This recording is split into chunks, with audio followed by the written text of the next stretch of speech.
មួយរយៈនេះខ្ញុំឃើញនៅក្នុងខេត្តសៀមរាបរបស់យើងគឺមានហាងកាហ្វេថ្មីបើកច្រើនខ្លាំងមែនទែនអ្នកនរពីណាខ្លះដូចខ្ញុំគឺ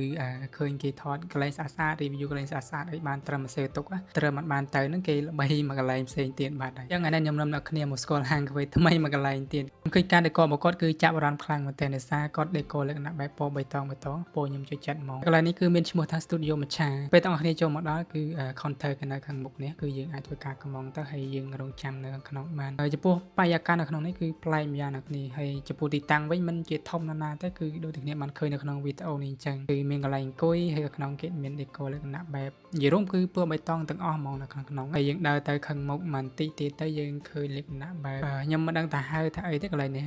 ហើយនឹងអាចថាប្លែកថ្មីមួយយ៉ាងដែរអ្នកគ្នាអាចដើរទៅថតរូបលេងនៅក្នុងមួយជាន់ទៀតអ្នកគ្នាទៅរំបានទ្រីងដែលយើងកំងបានព្រោះគេឲ្យតេឡេមួយសម្រាប់នៅពេលដែលទ្រីងយើងបានទៅគេឲ្យតេឡេដើម្បីពេលលើសលេងហ្នឹងទៅយើងអាចទៅយកទ្រីងបាននេះកន្លែងហ្នឹងគឺស្អាតមួយយ៉ាងដែរគឺគេដេកលក្ខណៈបែបយីផ្កាដូចអ្នកបានឃើញអញ្ចឹងគឺប្លែកម្យ៉ាងដែរវិញហ្នឹងគឺសិតតែកញ្ចក់ហ្មងសម្រាប់អ្នកដែលឧស្សាហ៍ដើរលេងម្នាក់ឯងអីគឺអាចថតរូបបានដូចគ្នាអូខេអ្នកគ្នាឥឡូវទ្រីងរបស់ខ្ញុំបានគឺមច្ឆាហើយមច្ឆាដែលខ្ញុំកំងគឺ special menu នេះគ្នាគឺខ្ញុំយក oatmeal ហើយនឹងចំពោះម្សៅមច្ឆាគឺខ្ញុំយកកម្រិត4រសជាតិគឺឆ្ងាញ់មែនតើអ្នកគ្នាលក្ខណៈបែប creamy